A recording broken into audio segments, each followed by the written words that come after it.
안녕하십니까, 닥터 파이낸스입니다. 요즘 챗 GPT에 대한 얘기가 정말 핫합니다. 뜨겁습니다.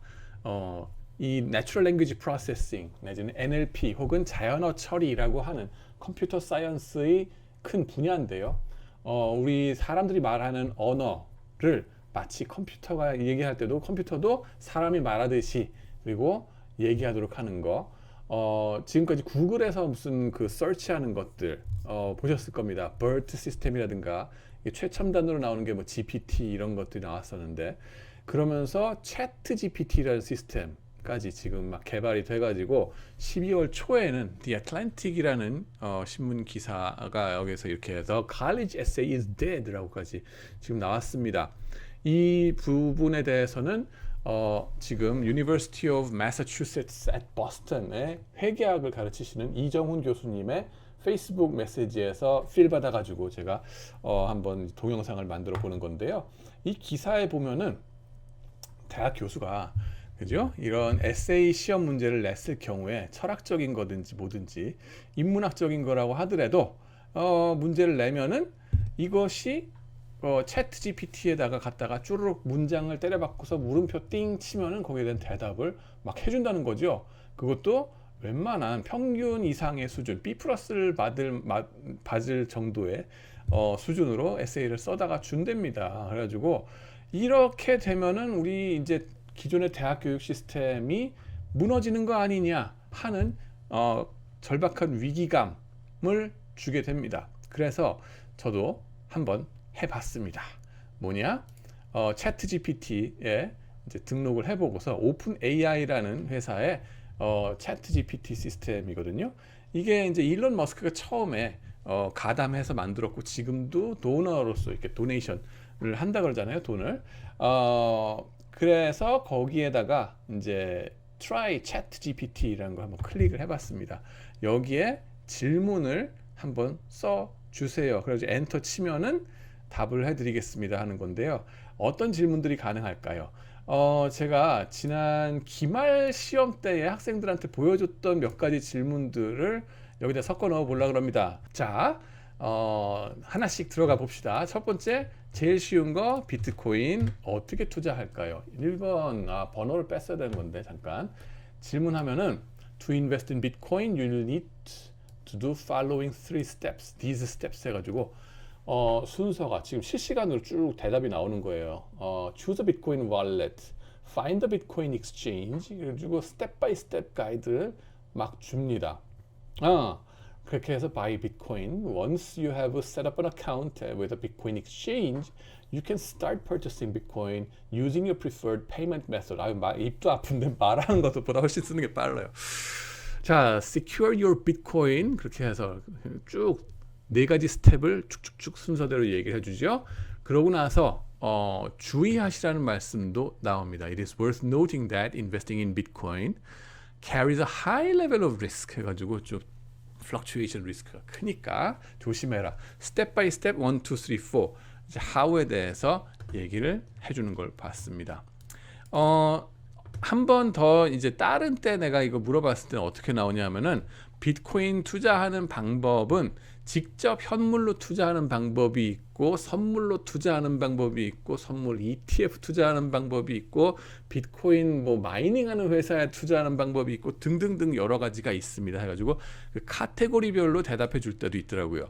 그때마다 대답이 달라진다 하는 거는 마이너스 하지만은 그때마다 대답을 해주더라도 디테일하게 해주는 건 정말 놀랍게 해준다 하는 거 플러스. 자, 두 번째로는 What is the regulatory implication of FTX debacle 그랬는데 그거에 대해서 자 번호를 없애고 물어보겠습니다. 자, FTX debacle이라는 거 얘가 알까? 쫙 눌러 보니까 어떻게 나오나요? It is not clear what you are referring to with the term FTX debacle. Could you provide more context to clarify your questions?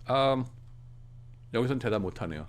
FTX, the coin, FTX coin crash by Sam Bankman-Fried라고 얘기를 하면은 대답을 보충 대답을 하면은 I am sorry, but I am not aware of any specific coin crash or even involving FTX or Sam Bankman-Fried.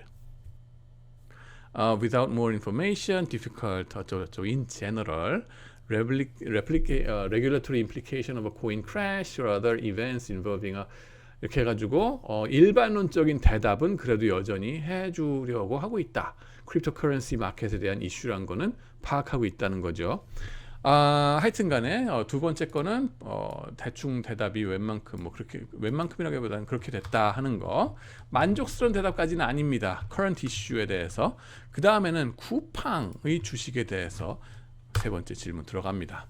쿠팡은 왜 ADR가 아닐까? 알리바바는 ADR인데. 자, 그래서 ADR가 뭔지부터 정의를 내려줍니다. 이제 만점 학생이겠어요. 하다 보면은, 그죠?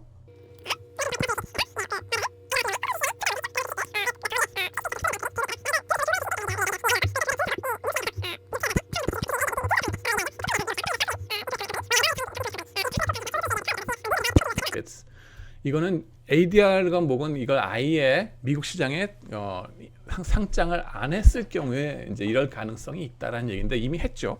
Alternatively, it may be because the company has not met the necessary requirements, has chosen not to go through the process of issuing ADR. ADR을 거기다가 뉴욕 스탁 익스체인지에다가 풀기에는 어떤 규제 같은 거를 잘 맞춰야 되는데 그거 하기 힘들어서 안 했을 수 있다. 근데 했죠. 이게 ADR가 아니라 IPO를 해버렸죠.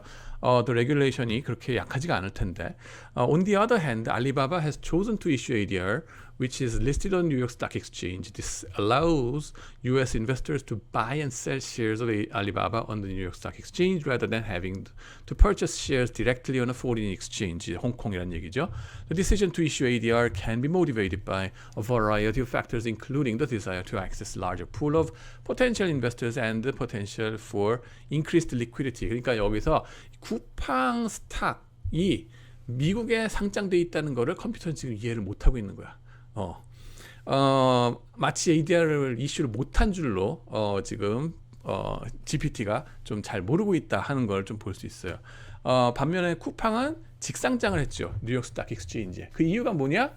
사실은 가버넌스 이슈가 많이 있었죠. 듀얼 쉐어스 뭐라 그러죠? 클래스 A 쉐어, 클래스 B 쉐어 해가지고 이 A 쉐어는 뭐 B 쉐어의 10배의 의결권을 가지고 있고 그 10배의 의결권을 가진 주식은 뭐 내가 갖고 그러니까 김범수 회장인가요? 그분이 이걸 가지고 있고 김범석인가? 하여튼간에 범킴 갖고 있고 voting right 이거가 10분의 1밖에 안 되는 common shares 이것들만 갖다 풀었다는 거죠. 이런 스트럭처로 해서 나의 오너십, 나의 장악력을 희석시키지 않고 대주주로서 역할을 계속하고 싶어하는 경우에 듀얼 클래스 쉐어 스트럭처를 가져갑니다. 포드도 그렇고 미국에는 그런 게 허용이 되죠.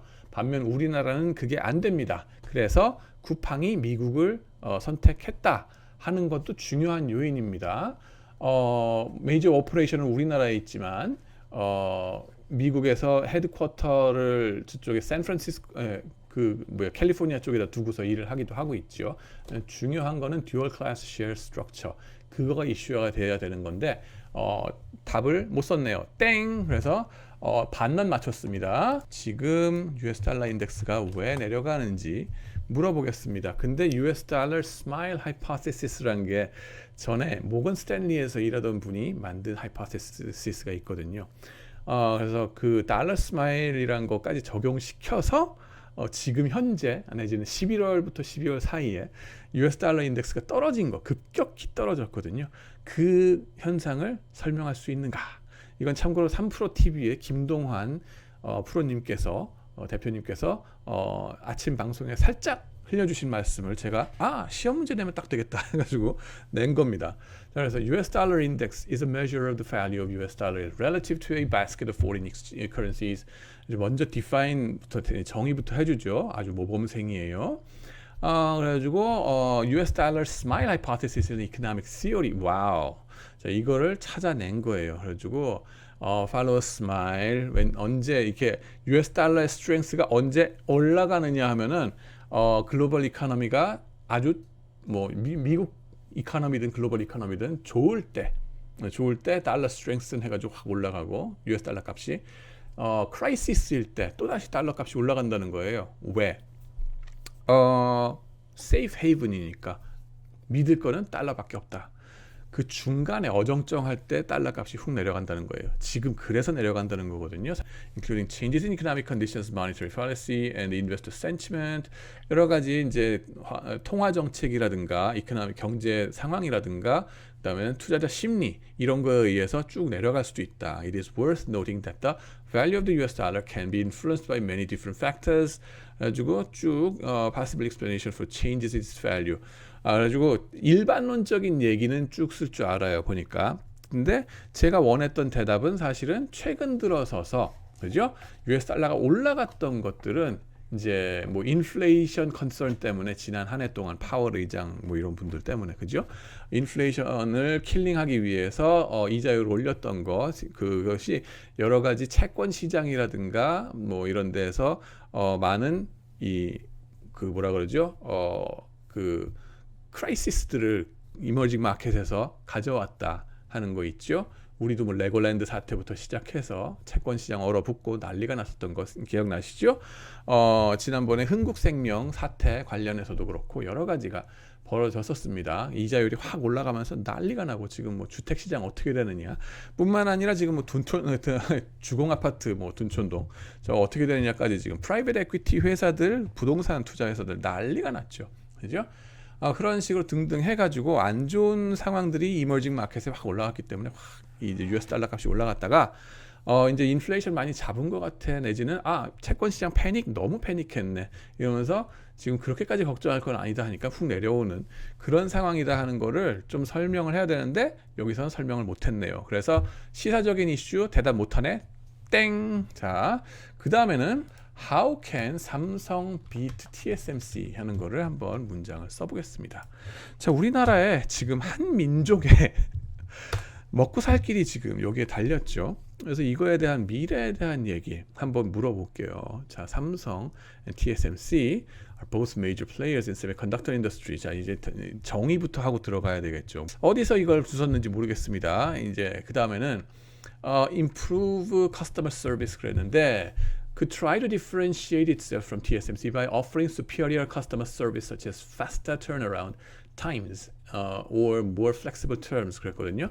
이게 이제 메모리 칩, DDR, DRAM 이런 거 가지고서 냅다 깔아 똑같은 거 갖다가 확 푸시해가지고 커머디티 시장 내지는 그 DRAM 익스체인지라고 그러죠. 그냥 특징 없이 똑같은 쌀알 같은 거 커머디티 상품 시장에 내놓고서 거기서 가격 경쟁을 해가지고 뚜뚜뚜뚜 사고 팔리는 거 그런 거에 의존해서 살아왔거든요. 삼성은 사실 그래서 마케팅은 약한 반면에 엔지니어링으로 먹고 산 게 사실은 삼성 반도체, 삼성전자의 캐시카우의 모습입니다. 초격차 기술을 얘기했지 초격차 마케팅은 그거는 오히려 TSMC가 더 강하지 않았나. 왜 마케팅은 TSMC가 더 강하냐? 저의 지론은 그겁니다. 얘네는 20년 전에 제가 뱅크 오브 아메리카에서 애널리스트 할 때 그때의 삼성전자가 포지셔닝 하기를 파운드리가 있고 이 DRAM 쪽으로 해가지고 non foundry 비즈니스로 이게 쭉 기술력으로 가는 패스가 있다. 디지털 컨버전스가 오기는 오는데 하나의 기계로서 그게 핸드폰이 될지 몰랐겠지. 하지만은 모든 것이 한 기계 안에 들어가는 세상에 오기는 하는데 그때 리더가 되기 위해서는 DDR, DRAM 같은 것부터 해서 소형화, 극소형화하고 뭐 이게 회로 선폭 줄이고 이러는 것이 핵심이다라고 믿고서 나갔었어요.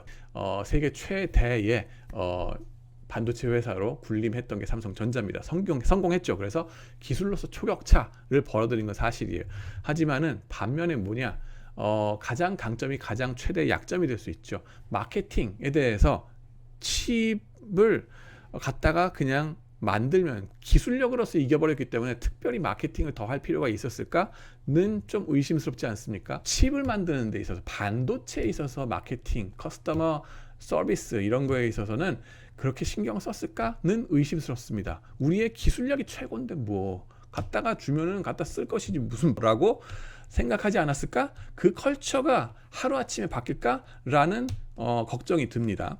반면 TSMC는 20년 전부터 배를 딴 쪽으로 탔다 그랬죠. 파운드리를 해가지고 수천 수만 종류의 회사들을 직접 만나는 거겠지. 만나서 이 업종에서 필요한 칩의 형태는 뭐고 디자인은 뭐고 그런 거를 자세히 이해를 해야 되겠죠. 그리고 커스터머 입장에서 청소기 하시는 데는 이런 칩이 필요하시군요. 트레이딩 하시는 데는 저런 칩이 필요하시군요. 그 증권 회사 같은데 요즘은 그 모건 스탠리 같은 데서도 그 칩을 디자인을 따로 해가지고 하이 프리퀀시 트레이딩 같은 거 혹은 알고리즘믹 트레이딩 같은 거를 바로바로 할 수 있도록 만들어 준대요. 그러면은 그런 칩 디자인 같은 거 하려면 그 인더스트리를 제대로 알아야 될 뿐만 아니라 그 고객들하고 깊은 대화를 많이 해봐야 되겠죠. 그죠? 냅다 깔아 술 먹고 뭐 이런 식으로 이제 좋은 게 좋은 거지 이런 식의 마케팅 말고 실제로 그 분들을 만나가면서 입에 혀처럼 놀아주는 엄청나게 업종별로 전 세계에 나가서 마케팅을 해야 됐을 거다. 그 깊이 있는 마케팅, 커스터머 서비스 이런 것들에 대해서 삼성이 앞으로 많이 해야 될 거다라는 점을 여기 보여주는 것 같은데 이거 하나만 딱 봤을 때 저는 그렇게 해석을 합니다. 하루아침에 될 컬처가 아니다 하는 게 문제예요. 지금까지 브래드 위너로서 테크놀로지를 잡고 있던 분들이 이걸 마케팅 가이드한테 순순히 이걸 내줄 수 있을까? 파워 시프트가 들어갈 텐데 모르겠습니다. 하여튼 간에 자 그래가지고 이제 상당히 디테일하게 그리고 이제 중심을 좀 잘 잡아가면서 얘기는 해줬는데 사실 아까 말씀드린 그 DRAM 내지는 뭐 결국엔 삼성은 반도체거든요. 네, 그 반도체 그 핵심 그쪽 부서에 있어서의 보다 디테일한 커스터머 서비스가 뭐에 대한 얘기인지는 좀 더 많이 얘기를 했어야 됐다. 하지만은 B 플러스 이상은 받을 만한 대답이 아닌가라는 생각이 들죠. 자, 그 다음에는 짠 ROA Foreign Bank는 한국에서 왜 그렇게 30%나 되는데 도메스틱 뱅크들은 0.6% 정도밖에 안 되는가라고 질문을 했어요. 자, 모범 답안 처음 시작하려면 뭘로부터 시작한다? definition 정의부터 시작하는 거죠. 국내 시중은행 같은 경우는 예금을 받습니다. 그죠? deposit 이건 liability지만은 결국 그 deposit을 많이 받아서 이제 뭐 채권 투자 뭐를 하든 론을 주든 그렇게 해가지고 대출을 주는 거죠. 대출. 그렇게 해서 에셋 구조가 보면은 자산 자체가 많다. 그래서 ROA로 하면 기저 효과라고 그러나요? 분모가 엄청 크다. 그래서 시중은행은 ROA가 낮을 수밖에 없다 하는 거. 외국계 은행은 디포짓을 안 받아요. 물론 여기서 무슨 뭐 시티은행 뭐 이런 거 빼고 얘기지만은 뭐 뱅크 오브 아메리카 이런 데도 그렇고 뭐 골드맨삭스 같은 데도 그렇고 뭐 주로 이제 디포짓을 안 받기 때문에 리스크 프로파일이 다르고 뭐 이런 등등의 얘기가 되겠습니다. 근데 좌우지간에 좀 더 구체적으로 논의를 집어넣는 거는 못했죠. 그래서 땡 하지만은 B 플러스 이상은 받을 만큼 대답을 해주고 있는 걸 볼 수 있습니다. 자, 그래서 GPT, 챗 GPT의 능력이 정말로 B 플러스 이상은 받을 만하구나. 놀랍다 하는 걸 볼 수 있습니다. 그러면 대학 교육에 있어서의 도전이 뭐냐 하는 거는 시사적인 문제를 시험 문제에 계속적으로 내야 된다는 얘기예요. 말하자면은 물론 이것마저도 따라잡는 날이 올 수도 있겠죠. 하지만은 가장 최근에 벌어진 일들을 가지고서 이번 학기에 이슈가 됐던 것들을 가지고 문제를 내야지 이 챗 GPT에 안 따라잡히고서 학생들을 갖다가 째까닥 이렇게 할 수가 있다 이거예요. 그러지 않고 계속 일반론적인 옛날에 그 학자들께서 말씀하셨던 그것들을 가지고서 반복해 먹는 그런 질문을 하게 되면은 일반론적인 대답을 요구하는 그런 질문을 하게 되면은 챗 GPT한테 따라잡힌다. 이거는 대책이 없다 하는 거를 좀 느끼게 됐습니다. 물론 또 여러 가지 다른 점에서 챗 GPT를 우리가 이길 수 있는 그런 새로운 시험 문제도 생각할 수 있겠지만은 지금 이것이 놀라울 정도로 발전했다 하는 거를 좀 같이 봤습니다. 즐거운 시간 되셨기 바라고 다음번에 또 같이 한번 얘기를 나눠보도록 하겠습니다. 시청해 주셔서 감사합니다.